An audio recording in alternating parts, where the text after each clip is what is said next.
Welcome back, ghouls and gals. Today we are getting super weird and talking about Tobe Hooper's Lifeforce from 1985, a super underrated sci-fi, almost horror with a little bit of zombies, super underrated with great reviews and also a great set of boobs. So let's get into Tobe Hooper's Lifeforce, our first of two movie reviews this week.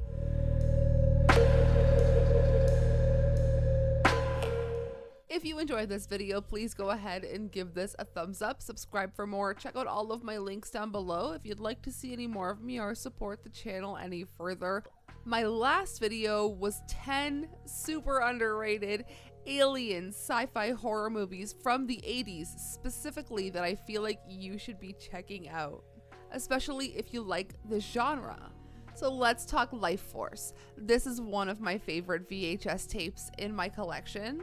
This came out on June 21st, 1985. Let me know if you share a birthday with this movie.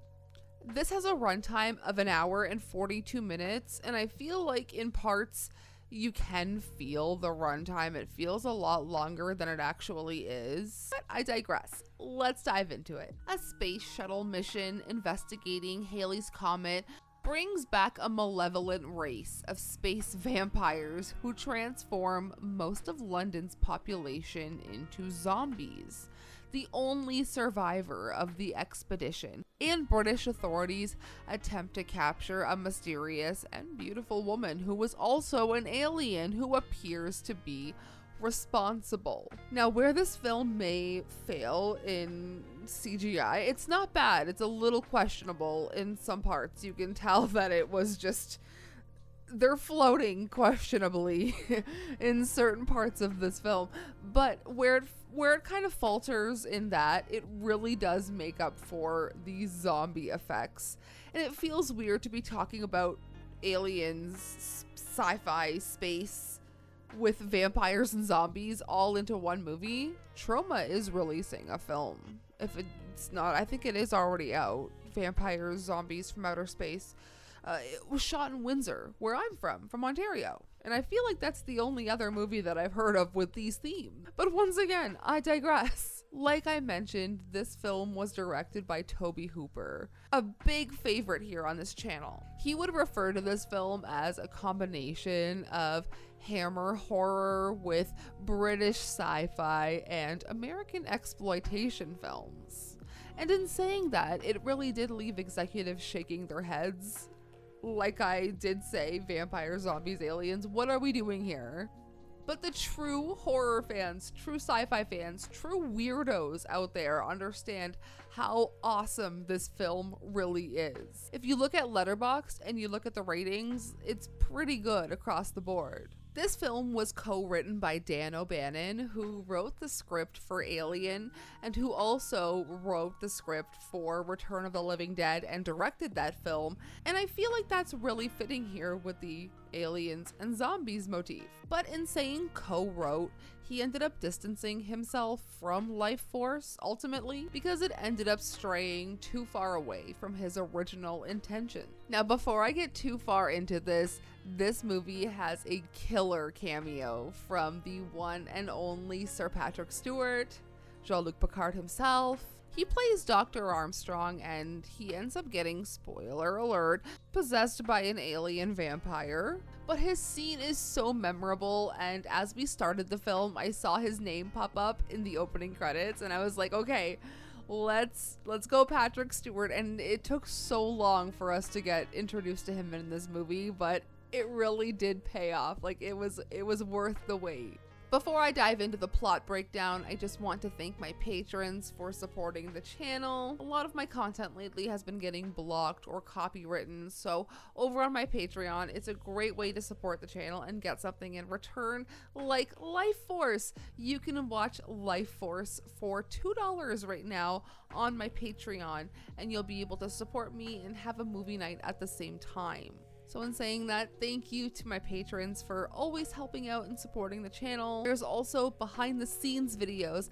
Alex and I are going to be releasing music and a short film soon. So there is behind the scenes over on Patreon. The room makeover is over on my Patreon. So if you'd like to see stuff like that, definitely check it out. Let's dive right back into Lifeforce. When a space shuttle crew discovers a mysterious alien spacecraft hidden in the tail of Halley's Comet, they bring back 3 humanoid life forms, one of whom is a stunning, nude woman to Earth for study. But things go sideways fast when the female alien escapes and begins draining the life force from victims, turning them into zombified husks. As London descends into chaos and an outbreak of space vampire contagion spreads, a deeply traumatized astronaut teams up with a psychic and a scientist to track down and stop an apocalyptic takeover, all while unraveling the bizarre ancient connection between humanity and the vampire species from the stars. The film is such a cult classic. It honestly was panned at release, but like I said, true horror fans really came to love this movie. It has a really unique mix of sci-fi, horror, like I said, great boobs, and almost like a British kind of stiff weirdness to the movie.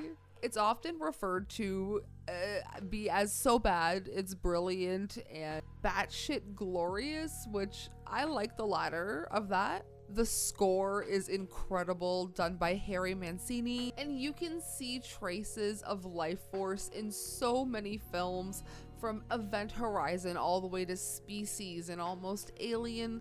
Lifeforce, if you will, integrating in places it should not be, but also at the same time giving us a bit of body horror with the zombie aspect. And I really loved those just life sucked out of these robotic dead looking zombie creatures. They were awesome. The movie is based on a book called The Space Vampires, if you'd like to check that out. The theatrical cut down 15 minutes off of this movie, and I'm pretty sure Alex and I watched the director's cut of this movie, and I'm pretty sure Alex and I ended up watching the director's cut somehow, because the version we watched was way closer to 2 hours.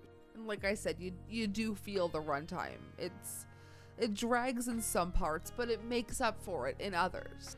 The Halley's Comet tail idea came from real 1980s obsession. The film's release was actually timed with the real-life return of Halley's Comet in 1986. And Canon, the production company, really wanted to ride that wave. Which is why the space mission itself is centered around Halley's Comet, even though it's not much of the story. It's not that big of a part of the story, I should say. But speaking of the production company, Canon, they really did, for lack of a better term, blow their load on this film. Lifeforce was one of the 3 films that Tobe Hooper made for Canon, including Invaders from Mars, which is a movie that I talked about in my last video, and the Texas Chainsaw Massacre Part 2, which is one of my favorite films of all time. But somehow Lifeforce was the most expensive of the 3.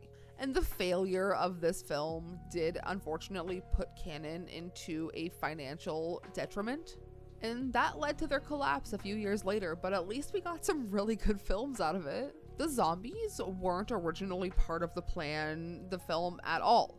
The drained, shriveled like victims that I mentioned previously who come back to life, the shriveled up zombies, they were a last minute addition during reshoots to kind of punch up the horror. A lot of people like to joke that Lifeforce turns into a zombie film halfway through, and honestly, it does. But on that note, I would definitely give this film a solid 3.5 out of 5. Have you seen Lifeforce? Let me know your thoughts down below. My next review in a few days will be for Fire in the Sky. As we were watching that, I was like, I don't know if I really want to review this anymore, but then it shifted And the aliens are so good in that movie. And the hoax backstory behind it is actually wild. So we're going to dive into that in just a few days. Stay tuned. Check out my Patreon if you'd like to watch Lifeforce. And I will see you in the next video. Thanks for watching. Sayonara, Spooky fam.